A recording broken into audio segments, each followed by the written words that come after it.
Hey guys, what's going on? My name is Zenaton, and welcome to today's video for Legends of Runeterra. Today, what are we gonna do? It's gonna be a long video today, most likely. We're gonna be doing a video I like to do whenever we get new cards in this game. We're gonna be going through every single newly released card and giving them a rating. Now that the new cards have been out for a while, we actually gotten a chance to play with them. We can go and give a in my opinion, I can go and give a decent rating and decent explanation for why I'm rating certain cards certain ways.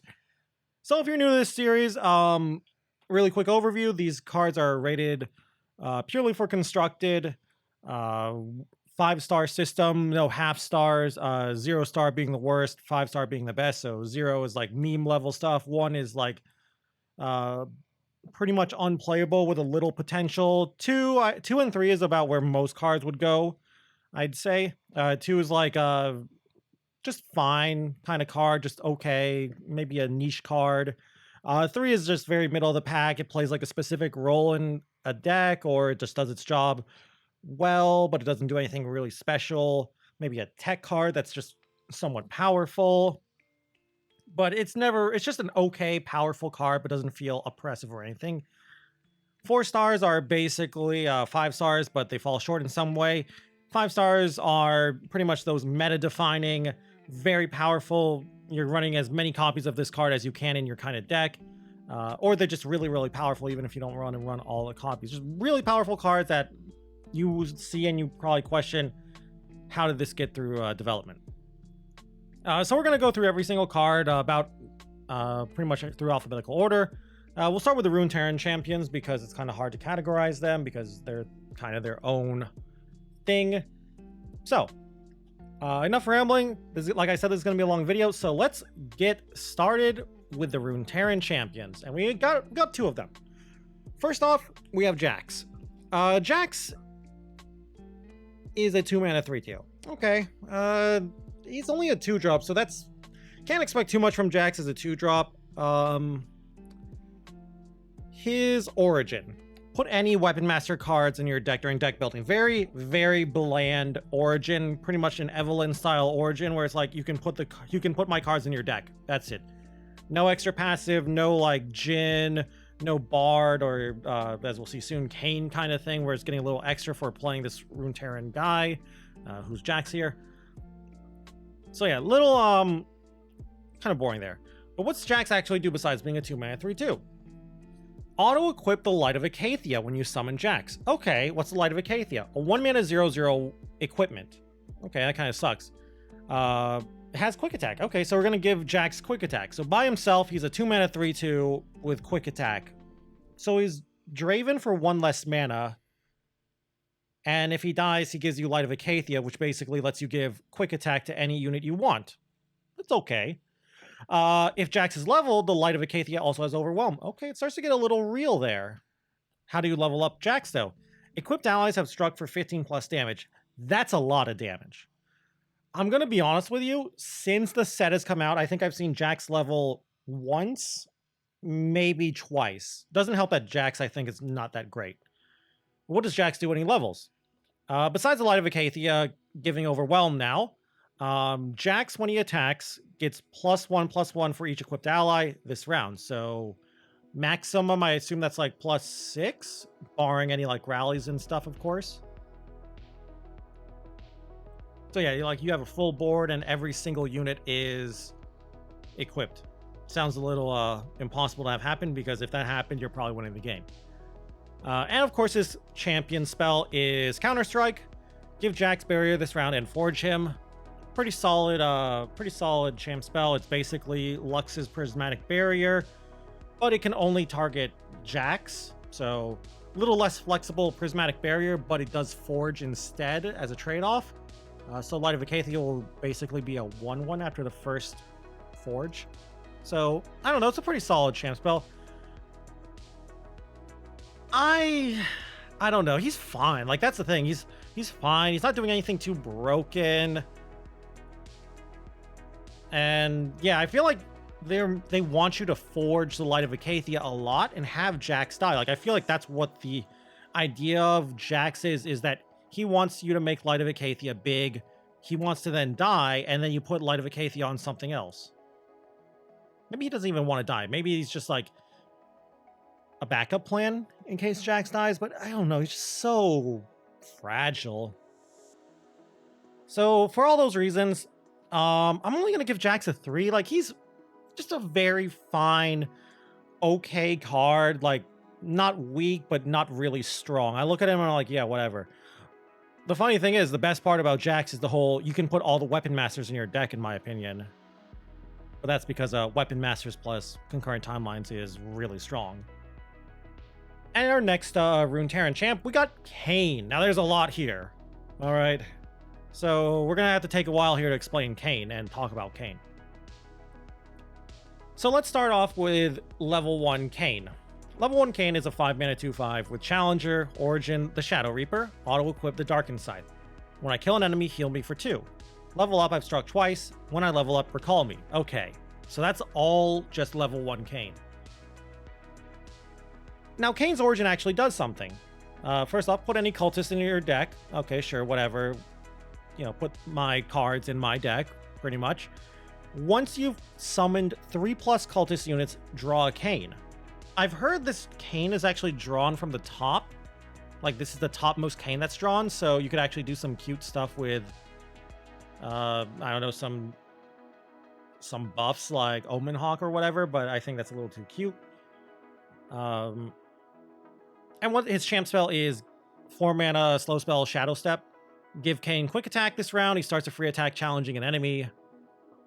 Solid champ spell.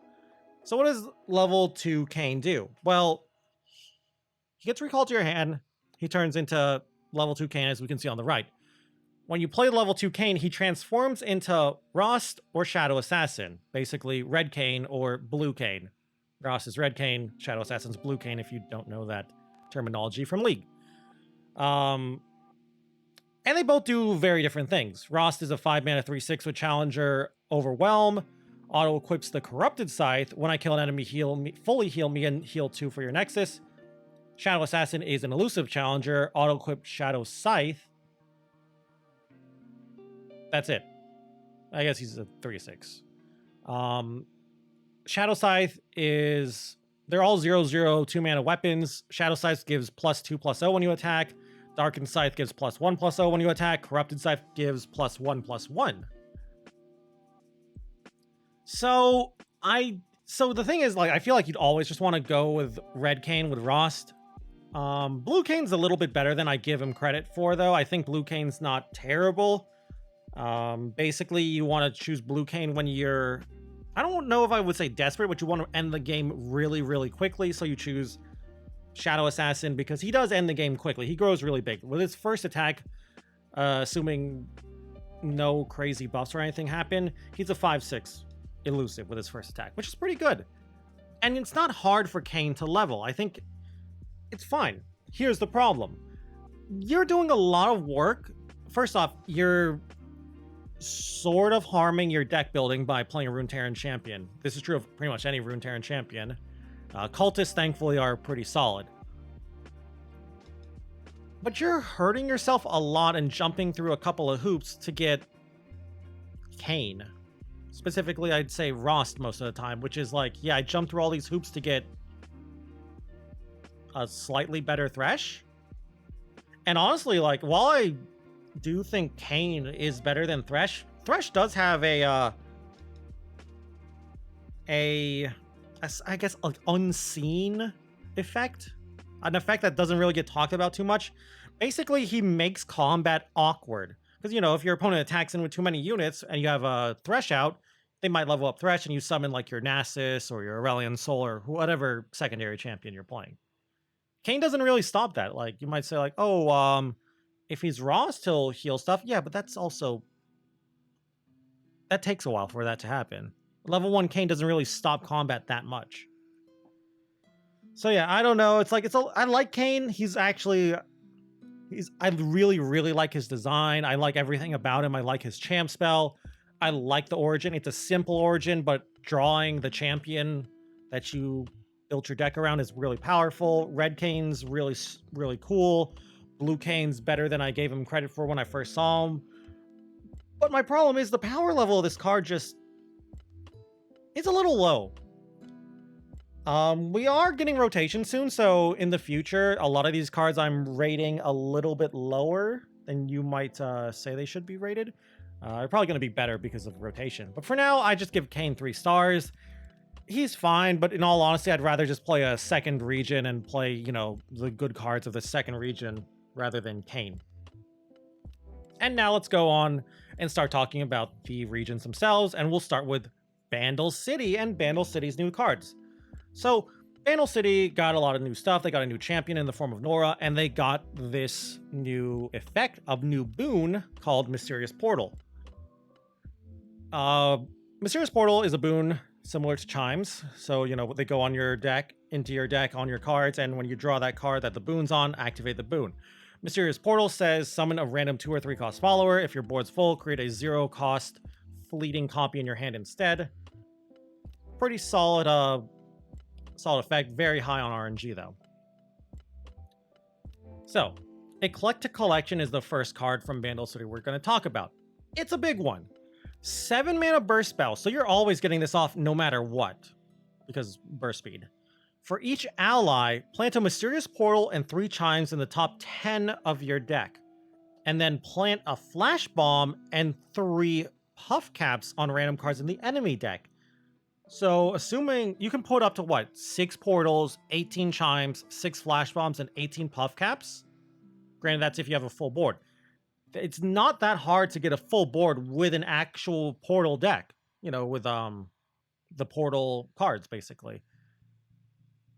Here's the problem I have with this card. I love this card. This card's one of my favorite cards. It has a beautiful animation, too. It's so slow. Don't get me wrong, I think it's very powerful in the right matchups. Basically, in slower matchups, I really like this card. I really like it as a 2-of in my Nora portal decks. The problem is, I kind of feel like Sneezy Biggledust is a little bit better as your late game, quote-unquote late game kind of card. Against slower decks, though, like, I don't know, maybe Field of Rush, stuff like that. Maybe you would play Eclectic, but there's just not enough of that in the current meta. If the meta slows down, or depending on rotation, maybe we'll go back to playing Eclectic, but for now, I think it's just too slow.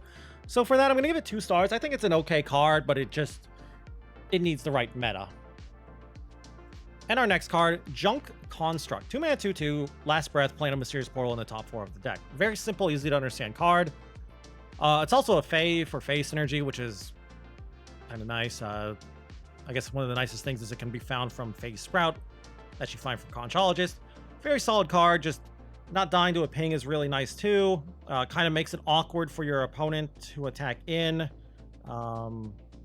Trades well. I like this card overall in pretty much my portal decks. Outside of portal decks, I feel like there are better 2-drops you could play though, so pretty much just a portal only 2-drop, but does its job really well, comes down, clogs up the board, makes trading awkward too, has a little synergy with self-slay stuff like Hate Spike and Glimpse, so really like this card. 4 stars for me. Loses a little bit of its power in the later game, but it's still solid. Next up, Living Library. Okay, I actually am a little higher on this card than I think most people are. 5 mana, 4/3 elusive, and it's also a Fae. When I'm summoned, if one of your traps or boons has activated this round, draw 1. It's basically Shadow Assassin, but more expensive, but the trade-off is it has bigger stats. The downside is it's not always giving you a card draw. 4/3 elusive hits hard, and it hits hard fast. So you're going to kill your opponent quickly with a 4/3 elusive. Now here's the problem. I feel like if you're not able to consistently have a boon or a trap go off every turn, or every other turn at least, this card kind of sucks. Maybe like once every 3 turns, I'd say, is the minimum I would want for Living Library. Of course, the nature of boons and traps is RNG, so it's kind of hard to build your deck around that. I do think this deck, or this card, is a good card, though. I think it needs to be in a... I think both of your champions need to be boon or trap champions. My idea for this is basically Nora Bard. Between chimes and portals, library should be active quite a lot. And plus the chime on Living Library would make it a 5/4 elusive, which is terrifying. So I'm going to give it 2 stars. I think it has some untapped potential. It is slow. It's a big deck building requirement for the deck it needs to go in, and it's not the greatest payoff. Magical Journey. Okay, this card is trash. I don't think I need to talk too much about this card. 2 mana burst speed spell, plant a Mysterious Portal randomly on the top 4 of your deck, plant 3 chimes on random cards in your deck. You're basically giving up a card to summon a 2 or 3 drop in the future. At burst speed, I guess, but it's basically you're getting 1 card for 1 card, which is not that great, and the chimes aren't amazing. Like, the chimes are, I shouldn't say the chimes don't matter, but they're not that great. Like, this card's okay as a Conchologist card, but I would never put this card in my deck. If I'm even in my portal decks, if I'm a portal deck, I'd play so many cards over this. I'm gonna give it 0 stars. It just doesn't do enough. Maybe if it put more chimes or something, I'd like it more, but as it is now, I don't like it. Next up, what have we got? Mecha Pulverizer. 3 mana equipment, +3/+3. To play, discard 1. So equipment can use spell mana, and that's the thing I think that saves this card. I think this card is pretty good already. I just think the deck it goes in is not that great. Basically, discard decks, Lulu decks. Lulu PNZ, Bandle PNZ, Lulu go wide kind of decks. And those aren't that great. But I like this card. It's a way to activate discard synergy. So, you know, like Flame Chompers is a pretty good classic example. The thing is, like, this card gets released, but the problem is, right as they released this card, previously they had nerfed one of the best discard support cards, Boom Baboon. So Boom Baboons are now a 2/1. That nerf kind of hurt them a lot. I still like this card though, being able to buff, say, like a Nora or even a Poro or a Chomper or a Lulu. I think it's pretty good. So I'm gonna give it a whole 2 stars. I think it's good in one deck. Maybe if Bandle gets more discard synergy, it'll be good. It is also good stats. 3/3 stats on an equipment is really nice stats. Next up, what do we got? We've already talked about her a little bit. I really like Nora. Nora is a 2 mana 1/2 elusive. Okay. Nexus Strike. Playing a Mysterious Portal randomly on the top 4 of your deck. Okay. She's also Yordle for Yordle synergy. To level up, summoned 6+ created allies. I've seen a lot of people doing these like weird turbo leveling Nora decks. I think that's bad. I think you should treat Nora kind of like Zoe in that treat her like a small, hard to deal with elusive unit that wants to hit the Nexus, that if she levels up, great. If she doesn't level up, whatever. Level up Nora, though, and the reason why people try to level up Nora, she's really good when she levels up. Your Mysterious Portals now summon 4, 5, 6, or 7 cost followers instead of 2 or 3 cost followers. Everything else is the same except she's also a 2/3. Her champ spell is also Portal Palooza. Plant 5 mana burst speed spell. Plant 2 Mysterious Portals randomly in the top 4 cards of your deck. Draw 1. The draw 1 is a really good part of that card. Very powerful champ spell. 2 health really makes it hard to deal with her.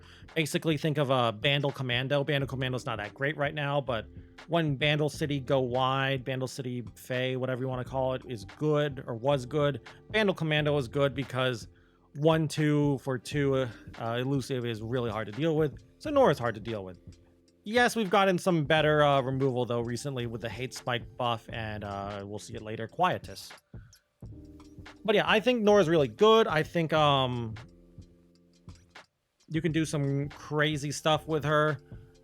You know, even if you know your opponent's like full of their deck is full of removal, you play level 2 Nora in the late game, then play like some card draw in response to their removal to draw like maybe 1 or 2 portals, and hopefully you hit a really good unit. So I'm gonna give her 4 whole stars. I was hesitant to give her the 5th star because she is a little fragile, and while the same could be said of Zoe, I think Zoe brings a little more value, and of course, she comes down a turn earlier. How would I buff Nora? I don't think Nora needs a buff. Just because she's not a 5-star doesn't mean she's weak. 4-star is a very strong card. So yeah, I really like the card. I think she's very powerful. I think she is probably the strongest of the champions this set. We didn't really get any kind of a Kaisa or any overpowered champion this set, so Nora seems like she's the strongest. Now this card, I have no idea what the point of this card is. Origami Slicer. 1 mana 0/0 equipment. Give me +1/+0 for each of your traps or boons that was activated this round. I don't understand what the point of this card is. Like, do they want us to put it on, say, like an Overwhelm or Elusive unit? Like, put it on a Teemo or a Nora, maybe? But that just feels bad. I'd rather just play other cards that do more. So I'm going to give it 1 star. It feels like it might be okay in like some kind of elusive deck, but I'm not a fan of this card. Portal Palooza. All right. We already talked a little bit about this card. It's Nora's chance spell. 5 mana burst speed spell. Plant 2 mysterious portals. In the top 4 of your deck, draw 1. Now, we talked about Magical Journey, the 2 mana plant the portal in your deck. And we said that was a trash card. This is basically an extra portal, and it costs a lot more mana. This card, on the other hand, I'm a big fan of. Why? It's that last line of text. Draw 1. The fact, first off, it puts 2 portals in your deck instead of 1. So you're getting 2 units for 1 card. 2 units, or just basically 2 cards for 1 card, is usually a pretty good cost. Look at things like Mirai Warden and House Spider. Those are both very powerful cards because 2 units for 1 card. Sure, you are dealing with the RNG fact here, but you're dealing with RNG with all portal stuff. And more importantly, draw 1. The fact that it already cycles right away, so if you get lucky and you have a portal on the top of your deck, turns into a 5 mana, basically burst speed summon a unit. Eye of Nagakuburos, kind of, right? And that's not to mention what if you already have portals in your deck already from, say, like Nora or Junk Construct. I've been playing some games where I've had like 2 or 3 portals on the top of my deck, and my opponent would be like, oh, you have a very small board. I'd have like a board of like a Spider or something from a Vile Feast, or maybe a Nora. And they would just open attack without developing the board to prevent me from developing the board. I would play Portal Palooza and summon like 3 or 4 units at burst speed for 5 mana. And then I would just win the game because, you know, I get to basically choose good blocks, and you know how it is. So yeah, very big fan of this card. I think you really should only play this in portals though. So I'm going to give it a solid 3 stars. Very, very good in the portal deck, but outside the portal deck, you should never see this get played. Maybe the reason you'll see this in non-portal decks is like RNG spell creation, like Karma. It's actually kind of cute with Karma. Now, this card, Realm's Caretaker. 6 mana 4/4 Yordle. Okay, big Yordle. Each round, the first time one of your traps or boons activate, give all allies +1/+1 and impact this round. So it's basically Yordle Cythria, the 6 mana Cythria. Cythria needs you to attack, though. This guy doesn't. This guy just needs to come down and for you to activate a trap or boon. The problem is, if you play this guy on curve, you also still have to draw a card, or hope your opponent draws a card for some reason, to have the activation go off. Now, I guess you could say like, oh, you put some boons in your deck, you bank 2 mana, you play Caretaker, you pokey stick them and hope to draw a boon? That's a lot of hope. So yeah, that's one of the reasons I'm not too big on this card. Also, I'm not sure, but I feel like Impact's probably worse than Fearsome in general. So yeah, like I think maybe a slower go wide kind of deck would play this. like a slower go wide Nora, but even then I feel like I'd rather play other stuff like Eclectic Collection over this. But maybe like a slower go wide Vandal deck in general could play this, but I'm not a big fan, so I'll give it 1 star. Okay. Sharesies. 2 mana burst speed spell. Also, I believe this is the first of the multi-region spells, so it's also technically a Targon spell alongside a Vandal City spell. So you can play it in your Targon decks too. Give an equipped ally the stats and keywords of its attachment this round, and equip the attachment to another ally. So basically, move attachment around while keeping the stats on the previous ally for the turn. I like the card. I think it's a little awkward though. But I like it. Very solid combat trick here. Pushes in a decent amount of damage.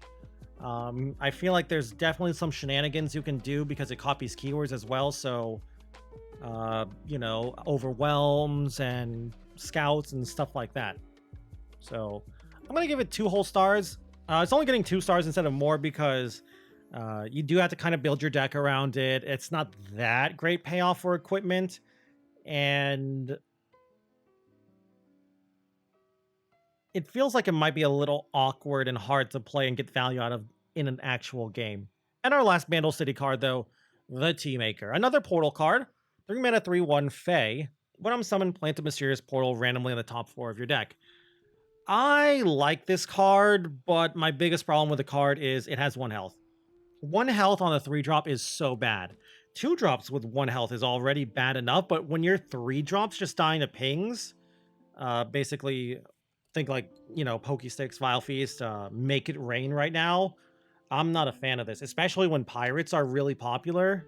You can't even block a Misfortune. I mean, you can block, but, you know, it's not going to trade. So yeah, I like the card, but I don't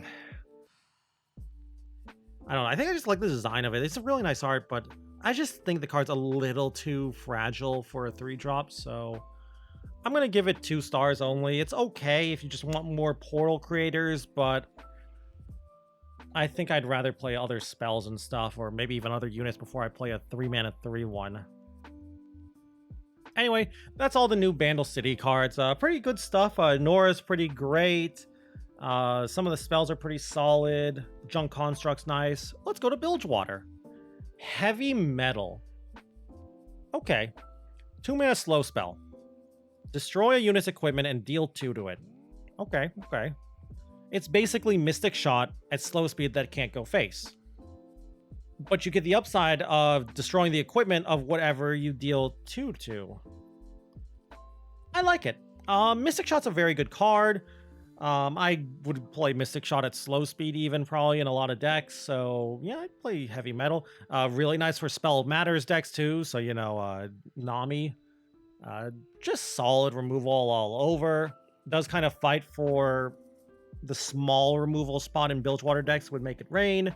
But I feel like if equipment is really good or just popular enough, you also get the added upside of destroying some equipment as well. So yeah, I really like the card. I will give it a whole 4 stars. Very, very powerful. Gets even better in certain metas. So yeah, big fan of the card. Not a big fan of this card. Jagged Cutlass. I have no idea what deck wants to play this card. 3 mana, +2/+1 equipment. Plunder, I cost 2 less, so it costs 1 mana. I don't get what the point of this card is. Maybe if it had a keyword attached to it, sure, but it's not giving good stats for the cost. Even if you plunder, it's still like, sure, it's 1 mana, but I would rather not clog up my hand and my deck with a card like this. So I'm going to give it 0 stars. I don't understand any Bilgewater deck that would play this. Maybe if it was +1/+2, so you could be like, well, it gives 2 health for 1 mana. 2 health for 1 mana is pretty solid. Use it to protect things like TF or Nami or something. You know, more smaller, fragile backline units. But as it stands, I'm not a fan of it. Also not a fan of this card. Loaded Vessel. 5 mana fast speed spell. Deal 2 to a unit. Draw 1 at the next round start for each damage dealt and give them fleeting. I've had people tell me this card is a lot better than I give it credit for. I don't agree. I think this card is garbage and really, really bad. I will say this. I do think there is a world where this card can be good and playable, but it either needs a lot of buffs from Riot or new cards. Basically, I think keg control. If you don't know what I'm talking about, keg control used to be a thing. Gangplank TF. Some people played like Ezreal TF.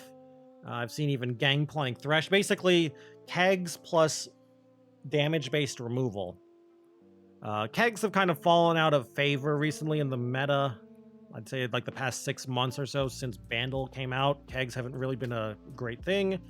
But if they can give kegs more support, maybe Loaded Vessel will be good. And yes, I know the whole, oh, what about with TF? I'd rather just play other card draw than this over anything else for a Twisted Fate deck. I'll give it 1 star though. I think it has a little potential, but it needs more cards or more buffs to certain cards in the game. Now, Parts Made Whole. 4 mana burst speed spell. To play it, discard 1, draw 2. If you discarded an equipment, summon a Cathian Mage. It's a 3/2, basically. It's also a Bilgewater PNZ card, so that's pretty sweet. I like the card. It's kind of like Eye of Nagakaburos, except it has conditions, I guess you must fulfill is the way to say it. Basically, you need to have an equipment, and you need to discard the equipment to get the unit. The trade-off is it is 1 less mana, and it does activate Discard Synergy, if you care about Discard Synergy, which a lot of PNZ decks do. So yeah, I'm a big fan of this card. I think it's really, really powerful. I'm kind of surprised it doesn't see more play. I'm going to give it a whole 4 stars. And our last card here for Bilgewater. This guy's also a Bilgewater PNZ card. We got Piltover Castaway. 3 mana, 2/1 with a tune. When I'm summoned, I improvise, so he gets the equipment. Okay. I like this guy. I think he's a pretty good curve filler. Really scary in timelines because of the attune. So yeah, I'm a big fan of this guy. Not much to talk about with him, just good stats for the cost.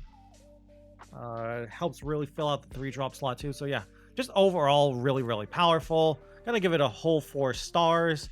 Only reason it's not getting an extra star is 1 health is a little bad for a 1-drop. Sure, you could argue, well, Improvise can prevent him from having 1-drop. Yeah, but not always. Sometimes you just don't hit a Improvise equipment that gives health, which can be bad in certain matchups.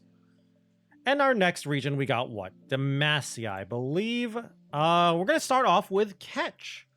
Catch is a 1 mana burst speed spell. Give an ally +1/+1 this round, or equipped it with an equipment in hand that costs 2 or less. I think this card is really, really nice.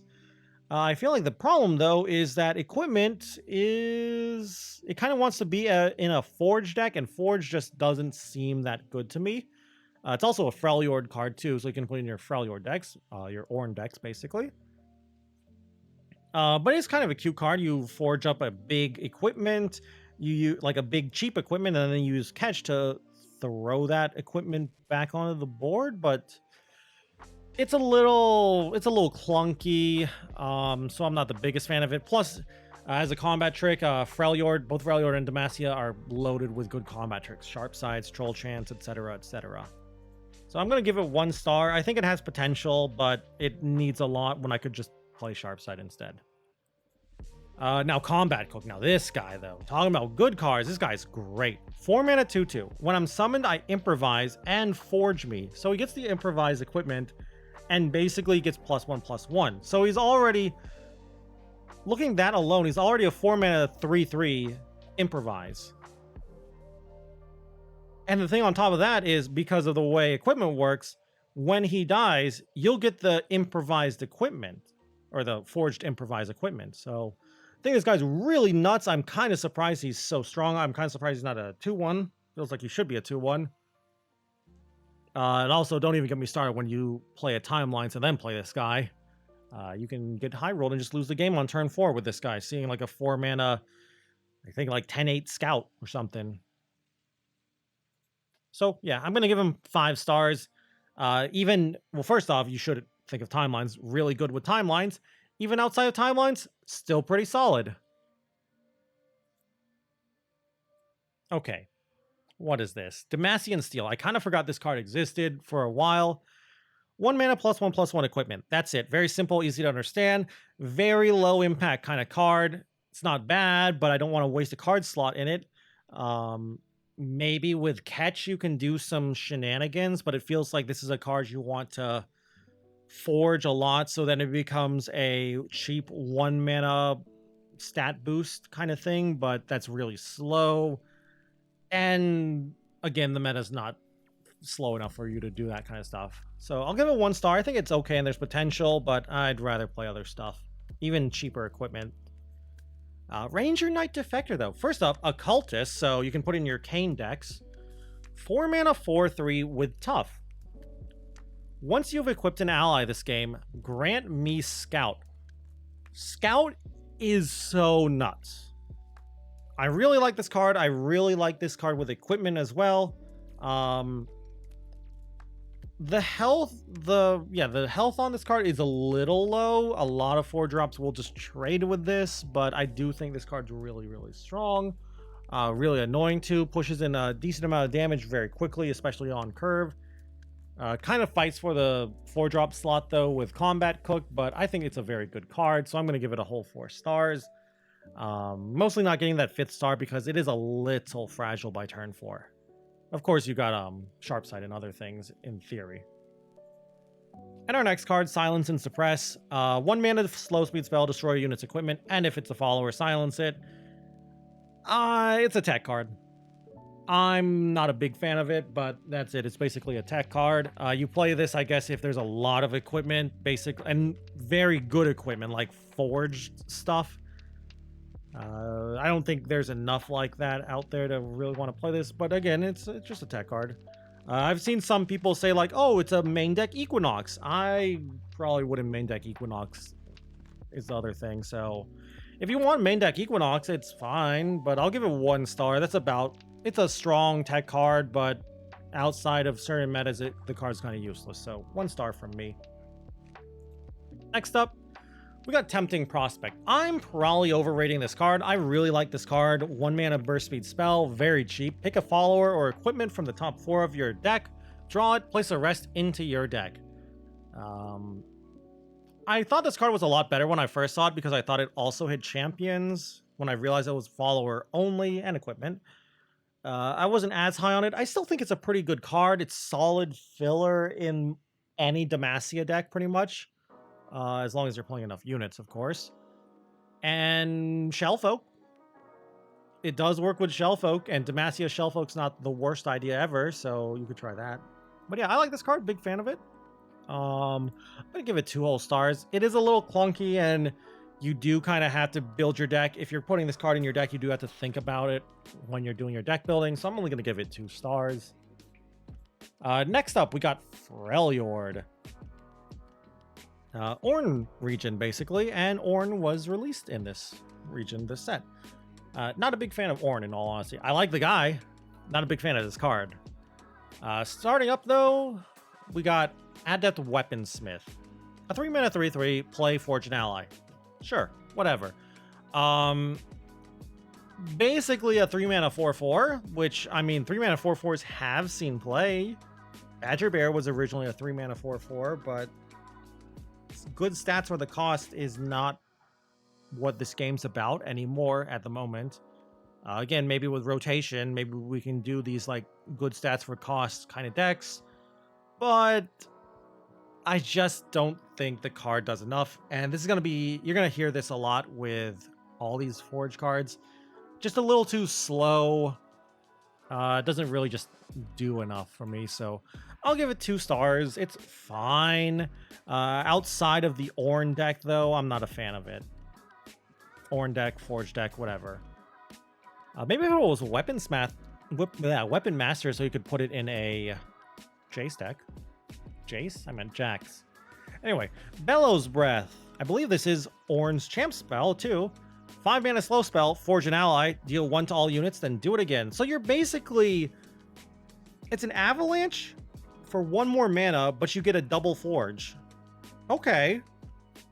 Here's the problem. While I like Avalanche, and this is basically overall better Avalanche? Well, one, it dealing 1 twice is actually worse than dealing 2 against some decks, basically decks with tough. And before you say there aren't that many decks that do tough things, Scouts. This against Scouts, and then they play Rangers Resolve, that you would probably just surrender right there. Avalanche at least still deals 1 to everything, right?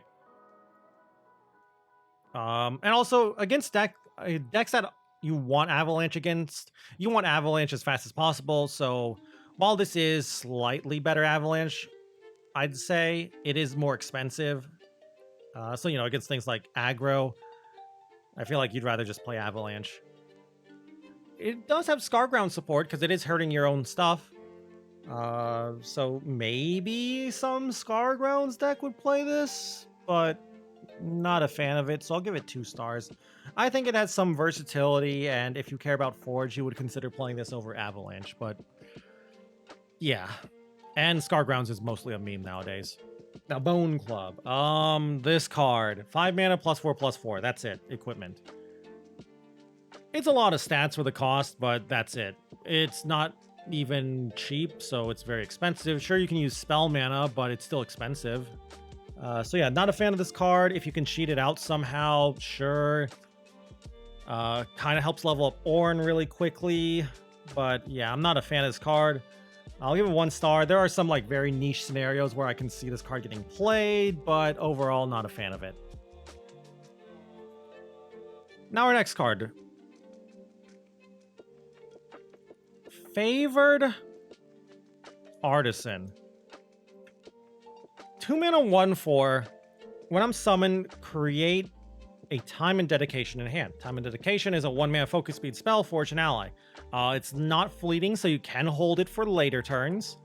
I kind of like the card. It's got an okay defensive body. I feel like against a lot of aggressive decks, though, they don't play that many 2/1s for 1 that much anymore. I don't know, maybe. I guess they are playing some, but I don't think it's that scary. Like, this is not that scary for aggro players, I think. But it does clog up the board and helps slow them down. We've had 2 mana 1/4s in the game before, and they don't really see a play. I'm not talking about Zillion. I'm talking about the Demacia Lookout, whatever that guy's name is. For a 2 mana 1/4 to see play, it basically needs some kind of upside. I think giving a Time and Dedication is enough of an upside to see slight play in a equipment forge matters kind of deck. Plus, it can forge itself and become a 2/5 if it wants. So yeah, I like the card. I think it's okay, very solid. I'm gonna give it 2 stars. It's really only for forge decks, but pretty solid. Ooh, Gift of the Hearthblood. I like this card. Very, very slow card. 5 mana burst speed spell. Heal your ally, or heal your Nexus by 4. Grant all allies and equipment in your deck +1/+1. Draw one of them. It's kind of like worse star shaping, because 1, it only heals your Nexus. You can't use it to heal your own unit, which would make it actually really good. I'd be much higher on this if you could heal your own unit. And 2, it only buffs the stuff in your deck, so it's like Avaros and Hearthguard, but in spell form. Avaros and Hearthguard is a solid card, but again, stats are... We need more than stats in the game right now. Maybe in like an Overwhelm deck. But I really just think stats alone is not enough to win games anymore, so I'm only going to give this 3 stars. It's fine. It's strong, and healing 4 for 5 is decent, but that's it. It's just okay. Speaking about Hearthblood stuff, Hearthblood Mender. 5 mana 5/5. Play, forge an ally, heal it, and your Nexus for 3. So again, another forge card. Again, good stats, decent stats for the cost, solid effect. Basically a Tavern Keeper, a Stellacorn, whatever you want to call it, that forges. I like it. Big fan of the card. I just think, again, it's only a Forge deck kind of card, and Forge kind of just sucks right now. So I'm only going to give it 3 stars. It's good in the Forge deck, and that's it. Outside of Forge decks, I'd rather just play Kindly Tavern Keeper. And now we got Ornn himself. Lots to talk about here. 7 mana 4/4 with tough. Very, very small for his cost. Play, equip me with an exact copy of an ally's equipment or the strongest equipment from hand. So, you know, Bone Club getting cheated out by Ornn is kind of cute. You'll make a, what, a 9/9 Ornn, I believe? Attack, forge me twice. So you play Ornn, choose Bone Club from hand. He's not a 9/9, he's an 8/8. And then he forges twice, so he'll be a 10/10. So he'll level up right away with Bone Club. So that's kind of where I see Bone Club seeing play, but I'd rather just not play Bone Club in my deck and copy, you know, smaller, cheaper equipment that's been forged or improvise stuff or whatever. Now, what's he do when he levels up? Pretty much exactly the same thing, except now when he attacks, besides forging twice, summons an attacking Spirit of the Ram with my stats, which is a Overwhelm ephemeral unit. And his champion spell is Bellows Breath, which we already talked about. So overall, again, like a problem with the Forge deck in general, it's a lot of stats for the cost. That's it. Like, that's all this it really is just big stats for the cost. Ornn needs to attack. He also needs to level. If he hasn't leveled, he's just a big stat stick, a big beat stick. And I feel like by turn 7, most decks have gotten their game plans going and are doing what they want to do. You know, Pirates have almost killed you. More slower control decks are starting to like squeeze out all the value they need, and they'll just Vengeance Ornn or maybe even stun him or Homecoming him.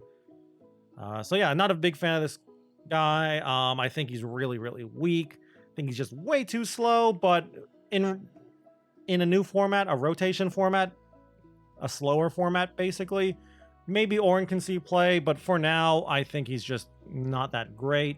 Only going to give him 2 stars. I'm very sorry, Ornn. I think you just need to move a little faster and just go a little faster.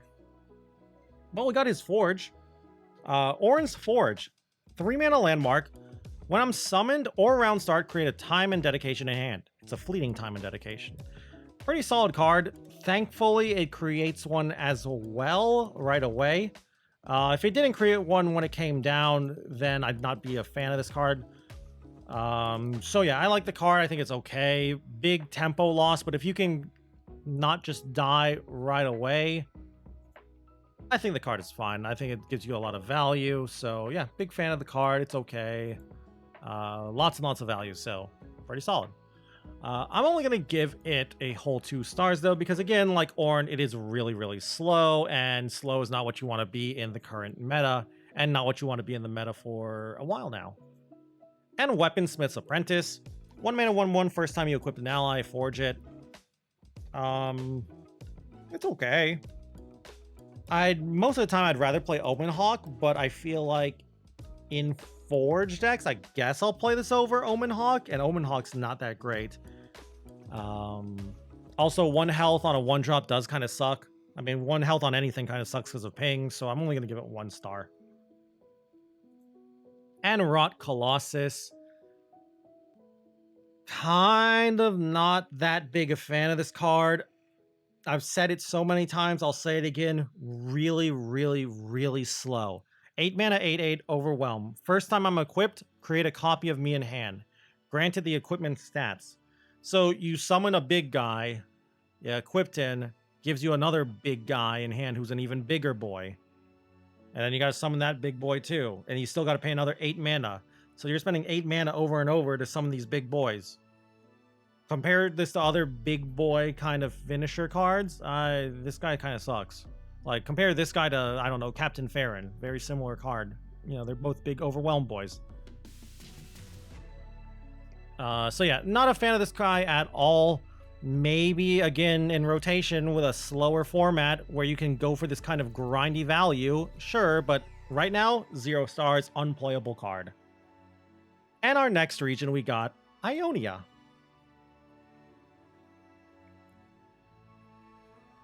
Disciple of Doran, also a Lily Pichu card.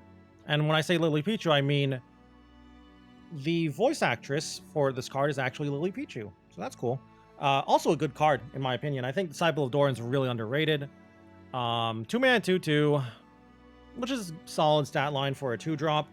When I'm summoned, create a preparation in hand. Preparation is a 1-mana focus spell. Reduce the cost of a spell in your hand by 1.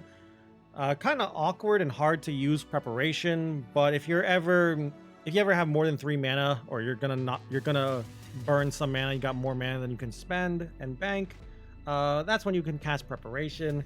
I think preparation's really good. You can do some shenanigans with it. Besides activating flow for your Eye of the Dragons and stuff, also lets you play things like 3 mana deny. So that's pretty good. So yeah, I like it.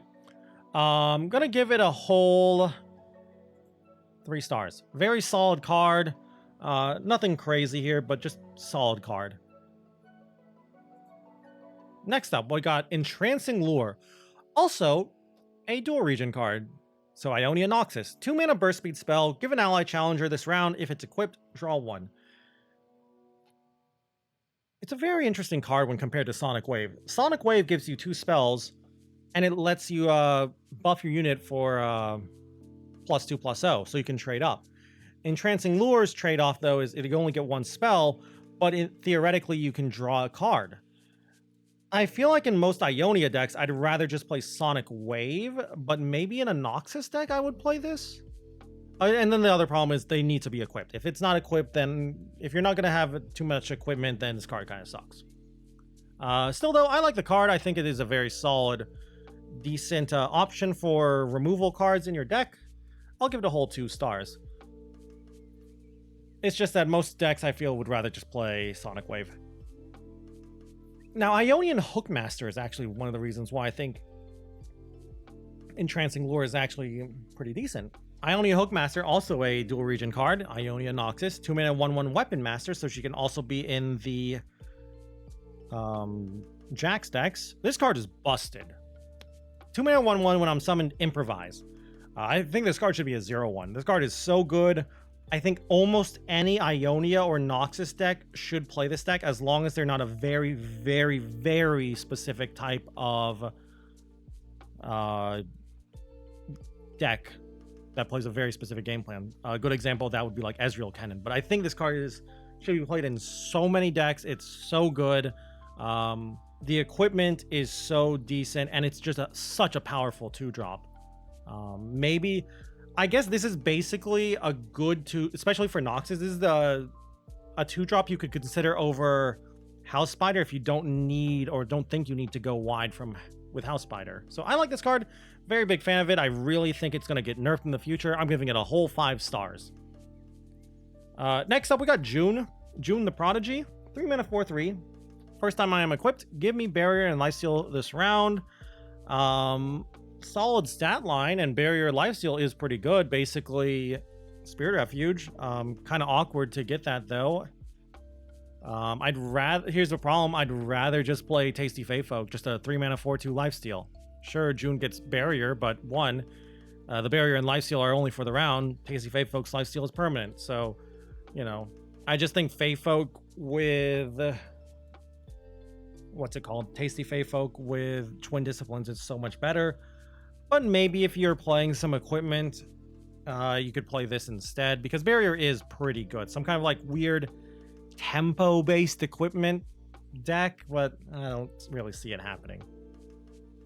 And next up, we got Master Yi. I like him. He's one of my favorite cards in the game right now. 3 mana 2/3, quick attack. Round start, reduce the cost of a spell in your hand by 1 this round. It's a temporary discount. And flow, so if you flowed, grant all allied Master Yis everywhere +2/+0. Level up, I've dealt 12 damage. Leveled up Master Yi. Now says pretty much everything is the same, except now whenever he attacks, he immediately strikes the weakest enemy. It's not a skill or anything, so it just strikes right away. Your opponent can't respond. They can't play any kind of spell or combat trick or anything. It just takes damage. Champion spell is Wuju style. 1 mana, give an ally +2/+0. Create Meditate in hand. Meditate is a 2 mana +0/+2 spell. The problem with Master Yi is I feel like most decks would be better if you cut Master Yi and added Lee Sin. And I like him. Like, I really like this guy a lot. But man, does Master Yi just... I don't know. He just doesn't do enough. My biggest problem with him is before he levels, he's pretty much just Fey Blade Twirler that occasionally gives you a relevant discount. Because here's the problem, that spell discount sometimes it doesn't even matter, because that's just the nature of RNG. And then the other problem I have is once he levels up, he still has to attack again just to get any kind of payoff. And that's really slow. And again, I've said this with Ornn and Forge stuff, you don't want to be slow. Slow is death in this game right now. And again, if you can and before you say, well, why don't you slow down your opponent? You're Ionia, play Eye of the Dragon. Again, I really just think Lee Sin's just better in pretty much everything. Like Victor Yi, why not play Lee Sin? Zoe Yi, play Lee Sin, etc., etc., etc. I guess you could be like, well, what about Lee Sin Yi? Okay, you got me there. But yeah, I really like the guy. I think he is solid. I'm going to give him a whole 3 stars. He's fine. Like, I don't feel bad when I play him. Like, I don't feel like, oh, wow, he's really weak. Like, good sham spell, good level up. Okay, stats for the cost. But I just think if you're going to build a deck around Yi, you're better off just building Lee. Next up, we got Mistfall. Gotta be honest with you, I kind of forgot this card existed. 3 mana landmark. When I'm summoned, draw an equipment. First time each round, an unequipped ally is equipped. Refill 1 spell mana. Grant them +1/+0. So it's basically a 3 mana tutor or draw, whatever you want to call it. 3 mana draw an equipment right away is how I look at it. Everything else is just like, yeah, it's okay. Like, you're gonna get some spell mana back, but if you equip 3 times, something weird's happening if equipped it 3 times. And I'm saying equip 3 times because then you get your mana back. Also, Ionia equipment isn't really a thing, I think. Like, what Ionia deck out there is playing equipment? Is the idea we're supposed to be playing equipment with Yi? I mean, like, Hookmaster Yi. Like, Hookmaster in your Yi decks is good, but that's because Ionia and Hookmaster is just good, not because it's a good synergy. So I'm going to give this 1 star. I'm going to give it 1 star because it does draw a card, so basically it replaces itself, so it is decent. You can use it to, like, maybe play this as a 1-of, and then play, like, 2 or so very specific equipment in your deck, like Darken Weapons or something, but as for now, I'm not a fan of it. Next up, we got Momentous Choice. This card I really like. 1 mana burst speed spell. Give an ally +1/+0 or +0/+1 this round. If you have equipped an ally this game, so anytime ever during the game, play a copy of me on the same target. So it casts 2 spells, so it's activating Flow, first off. So it's either +2/+0 or +0/+2. So it's basically a cheaper Twin Discipline that gives a little less health if you've activated its condition, which is the equipping an ally, which is very easy. Just play Ionia and Hookmaster. Big fan of this card. I really, really don't think this card should be 1 mana. 2 mana might kill the card, but it feels really, really powerful as is. Gonna give it 5 whole stars. Maybe if it wasn't broken into 2 different spells being casted, so it activates spell synergy, you know, like Nami's, flow cards, Lee's, etc., etc. Maybe this card would be a little bit, I wouldn't rate it as high, but it's basically the whole being split into 2 spells. So yeah, I really like this card. Very powerful. Next up, Shadowblade Fanatic. I like this card. It's a cultist. 3 mana 3/2 quick attack. Once you've equipped an ally this game, create a Shadow Fiend in hand. Shadow Fiend is the 1 mana 4/3 ephemeral. It's okay in Kane decks. That's it. I think outside of Kane decks, you would not play this. I think this card's power level is basically tied to Kane.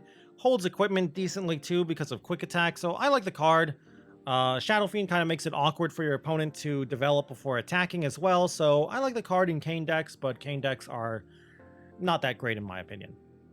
So I'm going to give it 2 whole stars. It's okay in the deck, it's fine in, but outside of that, I wouldn't play it. Next up, Soul Sword. Big equipment.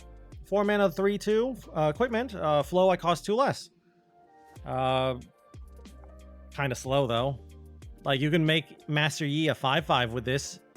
You somehow, I have no idea how you would do this. I mean, there's ways, but you somehow bank 2 mana in the early game, cast Yi on 3, you flowed the previous turn, spend 2 spell mana to cast Soul Sword, you got a 5/5 quick attack Yi.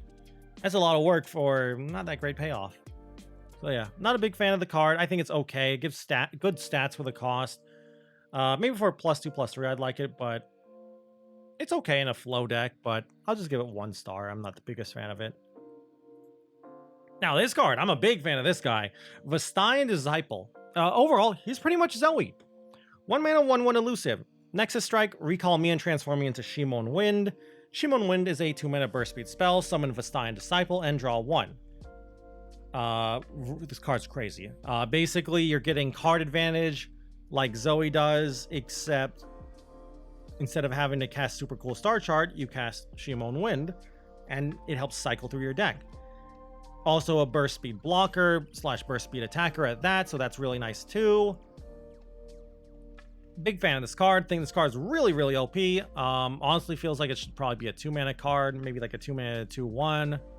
Maybe Shimon Wind shouldn't be burst speed and should be focus speed if you want to nerf this card. I honestly don't think this card should be as good as it is. It feels way too strong. But if I were to nerf it, I would just make Shimon Wind focus speed. I think that would hurt a decent amount of power without killing the card. But yeah, it's basically Zoe, but Ionia, and it lets you play something else besides Targon. So I'll give it a whole 5 stars. Really, really strong. One of the strongest cards in the set. And our next card, our last Ionia card, Wuju Style. Already talked about it a little bit. 1 mana, burst speed spell, +2/+0, create meditate. In hand, meditate gives ally +0/+2. It's also fleeting, so you do have to cast it right away. I like it. 2 spells, so it helps activate flow. Nami enjoys more spells, of course. Helps protect your units as well. Very big fan of this card. Very, very solid card in general. Not much to talk about here. Don't think it needs a nerf, but it's just very powerful. I'm going to give it a whole 5 stars. I could see maybe Wuju Style giving a little less attack, but I don't think it needs a nerf at the moment. Maybe other things around it need a nerf, but Wuju Style is just so good. Perhaps maybe Nami needs a nerf. Maybe that's it. Anyway, that's the last Ionia card. Let's head to Noxus really quick. I believe this is we're halfway through the cards now. Not much with Noxus here. Furious Wielder, a cultist card, so Kane can play it. This is actually going to be how you level up Kane a lot, because it lets you strike with Kane to level up. 4 mana fast speed spell, equipped ally strikes an enemy. Very good card. Basically bloody business, but the condition to strike is your ally has to be equipped, so it's pretty nice. Very big fan of this card. I'm going to give it a whole 3 stars, though. The reason I'm not giving it more is because outside of Kane and cultist decks, I think Noxus has better stuff they would rather play. Like, Noxian Fervors. Not Noxian Fervors, Whirling Death. I think that's the card's name. I think Bloody Business is slightly better than this, so I think Noxus just has better removal than this if they want to play it. Great Hammers. I might be overestimating this card and overrating it. I like the card. It's basically repeatable might. Kind of. 2 mana +2/+0 equipment that gives Overwhelm. Very solid. Giving Overwhelm to stuff is great. People will play might in their deck every now and again. I'll give it 4 whole stars. I think it's just very powerful. The problem is these kind of Noxus decks that would play Great Hammers is just not doing too well in my opinion, so I think that's why we don't see it. I don't think it's because Great Hammers is bad.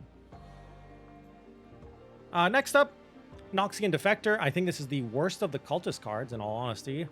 4 mana, 2/4, quick attack, grow my power to that of the strongest equipped ally this round. It's okay if what you're looking for is just a guy who attacks for a lot of damage and basically eats up chump blockers, but that's it. That's all this guy is doing, is getting chump blocked. I guess you could combine him with Great Hammers. Woo! But I'd rather put Great Hammers on other stuff. So I'm gonna give him 1 star. Like, he's okay if you need a 4-drop and you play equipment, but outside of that, I'm not a big fan. And our last Noxus card, and I think the first of the Darken weapons, Darken Ballista. 1 mana +2/+0 equipment. When I'm equipped, deal 1 to your Nexus. You can spend 8 mana instead to play me as Naganeka of Zareta, which is a 8 mana 5/13 Overwhelm Darken. Round end, the strongest enemy and I strike each other. That's a very good card. I think the card is actually a little bit better than I give it credit for. I might be overrating it here, but I think it's really nice in a Noxus Overwhelm based deck. Basically something with a deck that plays a keyword that gets around stuff. So, you know, Overwhelm, Elusive. You might say like, well, you have to hurt yourself. Yeah, but, you know, Overwhelm decks, Elusive decks, they don't care too much about their life. Health is a resource to them. And health is a resource to every deck, really. So I'm going to give it a whole 2 stars. Outside of those kind of decks I just mentioned, I don't think it's good at all. Maybe in some kind of like challenger based deck you could play this, but I don't like that. I really just think Noxus Overwhelm is the only deck that should play this. And Noxus Overwhelm is just kind of not that great compared to Freljord Overwhelm or Shurima Overwhelm. I guess Shurima Noxus is okay. Like, I would play this in Shurima Noxus, basically. And now let's go to PNZ. Not many cards here for PNZ. I think we only got 3 cards here. But we got some nice ones. Back Alley Bar, one of my favorite cards this expansion. 6 mana landmark. When I'm summoned, summon a Back Alley Barkeep. Your new cards cost 1 less. So it's a 6 mana card, 6 mana landmark that summons a unit right away, so you're not losing too much tempo, and you're still kind of fighting on board. New cards, if you don't know what they are cards you haven't played this game.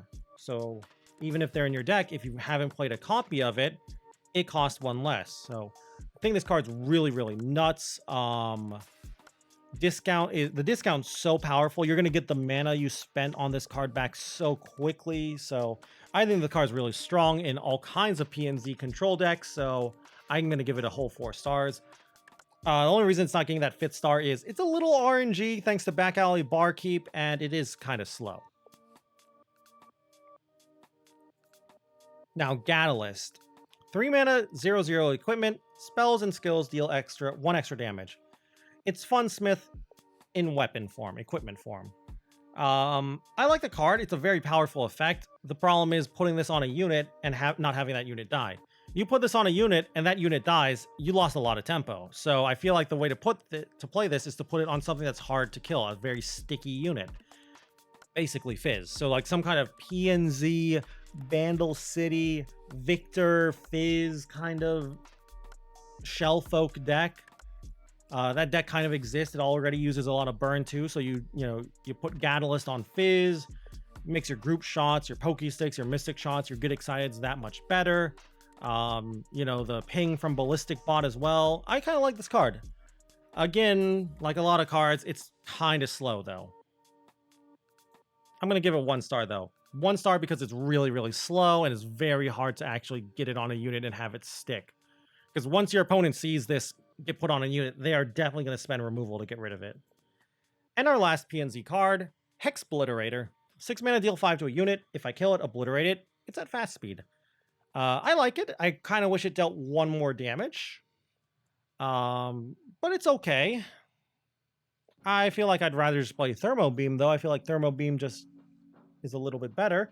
I think if you're going to decide to play Hexbliterator, you have to care about the obliterate, and so it's kind of like a tech card, I'd say, right? Like, you got to care about the meta. Are there things that need to be obliterated, and then you still have to actually, kill them? So I'm okay with this card. I think it's fine. I do like seeing more removal that obliterates. So I'm going to give it 2 whole stars. And now we got Shadow Isles.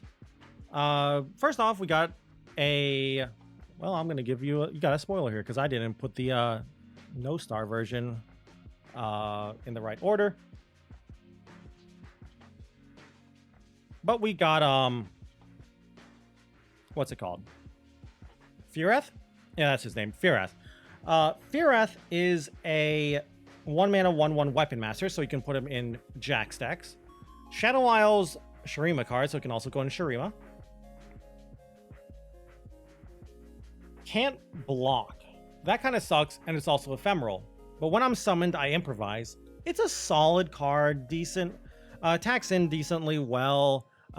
Basically, you're saying, I want a 1 mana, 1/1. I'm spending 1 mana to get a little bit of chip damage at the opponent to get an improvised equipment. That's it. That's basically the card. You can also say, like, oh, you can do some ephemeral shenanigans. Yeah, but ephemeral's kind of a joke. It's also okay discard fodder if you have things like Butcher, I guess. But I like the card, so I'll give it a whole 4 stars. Next up. What have we got? We got Blades of the Fallen. Blades of the Fallen, I like. 1 mana burst speed spell. Give an ally last breath, summon an Acathian Mirage with my equipment this round. This is a tempo card. I feel like you put this card, it's also a weapon master, so you can put in your Jax decks, of course. You put this card into your equipment-based decks. Basically, I feel like you play this as a 3 of in any Jax decks. And you just go very tempo, very aggro. And if your opponent ever tries to remove your units, you play Blades of the Fallen in response to just keep the pressure going and just keep attacking over and over and over and just getting more and more damage. So, very big fan of this card. I'm going to give it a whole 5 stars. Very strong. Very nice card.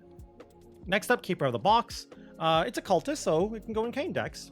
2 mana, 2/2 fearsome. Once you've equipped an ally this game, grant me lifesteal. I don't like this card, but I will admit it does have a home. Basically, Kane decks. I've tried this outside of Kane decks. I wasn't a fan of it. The idea is, outside of Kane decks, is you put equipment on this to activate it and make a big lifesteal unit. That's a little clunky. But the reason I like it in Kane decks is basically it has the cultist tag on it, so it helps you draw a turn 5 and play a turn 5 Kane. So I'll give it a whole 2 stars. It's okay, not crazy. Malefic Spear. I don't understand this card. It reminds me of Jagged Cutlass in Bilgewater. I do think it's better than Cutlass, because unlike Cutlass, it gives a keyword, it gives fearsome, 3 mana, 2/1 equipment. Instead of having to plunder, an ally has to die, so it costs 2 less, so it costs, what, 1 mana? It's okay. Like, fearsome's an okay keyword. That fearsome keyword basically lets me not feel that bad for giving it 1 star. And Quietus. I have gone back and forth on this card. I thought this card was overhyped and not that good. Now I'm on the, it's pretty good, but it's very meta dependent. I think we're in a meta where Quietus is really good. I think we have a lot of things that are good targets for Quietus.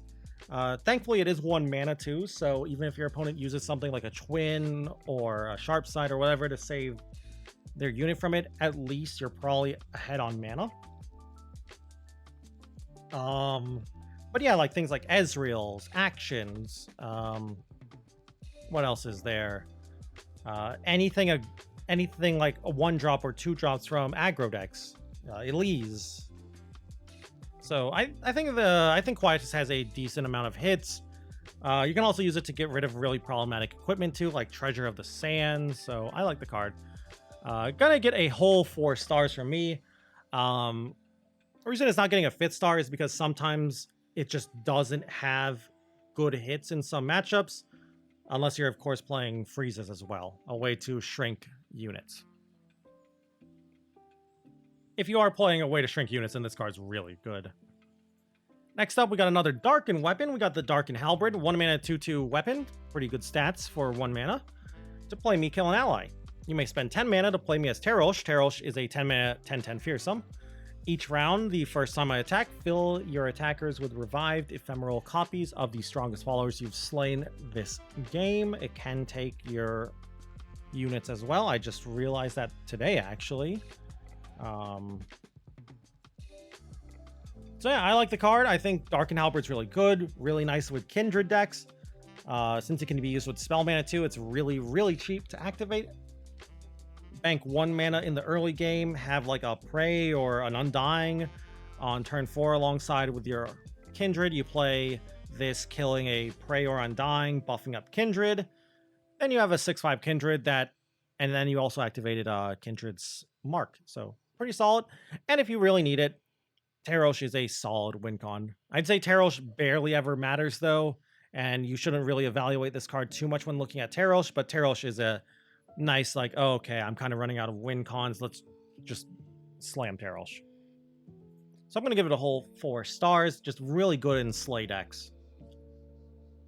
And our last card, Utter Devastation. 11 mana slow spell. Really expensive card. Kill all units except allied, darken, and allied equipped units.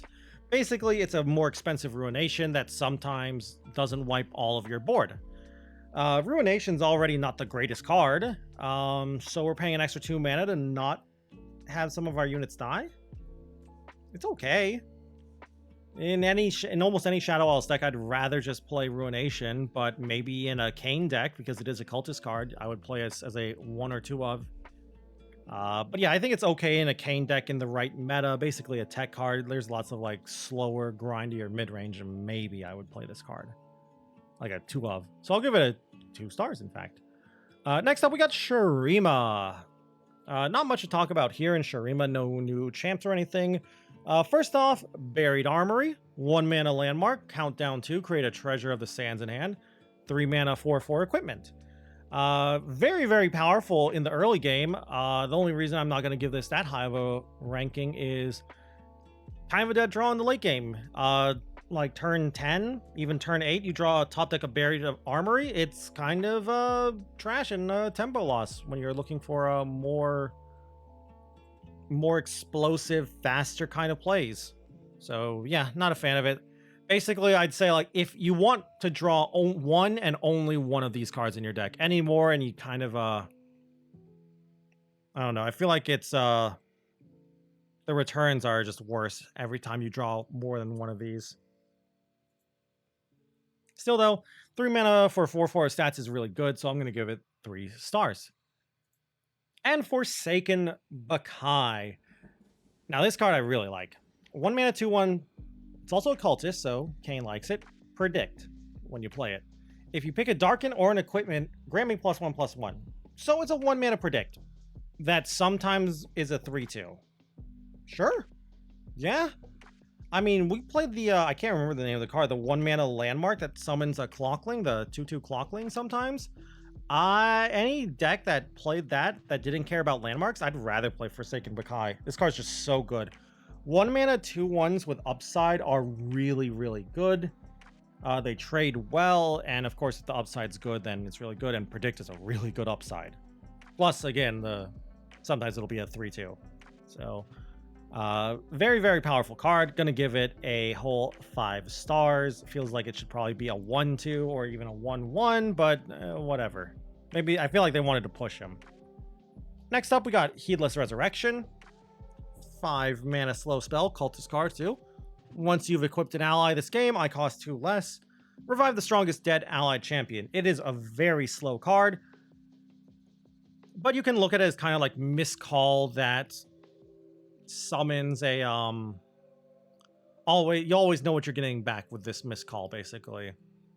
I'd play it in my Kane decks and maybe Viego decks, but outside of that, I'm not a big fan of this deck. Maybe some Nasus decks, but I like the card. I think it's okay as a 1 or 2 of. But it is a little slow and it is a little clunky. If you can't reliably equip an ally to, it also kind of does suck and is a little expensive. So I'll give it 4 stars. I think it's very powerful, but I don't think it's really OP.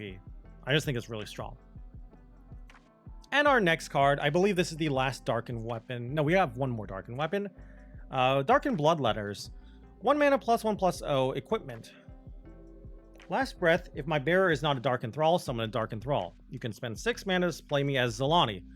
Dark Enthralls are 1 mana 1/1s that can't block. First time they're equipped, they're a 2/2. So you put Darkened Bloodletters on it, they're a 4/3. Just lets you keep pushing damage through as well. Zelani is a 6 mana 7/7 with Overwhelm, basically just an Alpha Wildclaw. To play a card, or to play Zelani, you gotta also kill an ally alongside her mana cost. Once she dies, last breath, create Darkened Bloodletters in hand. I like this card. I really, really like this card. I think this card's really strong. Helps activate faded stuff or just wants me to see stuff getting played on units kind of card. So action. Very, very cheap too. Like the cost is what really does it. 1 mana just to basically help count down Warlord's Horde, Warlord's Palace is so good. And activate faded.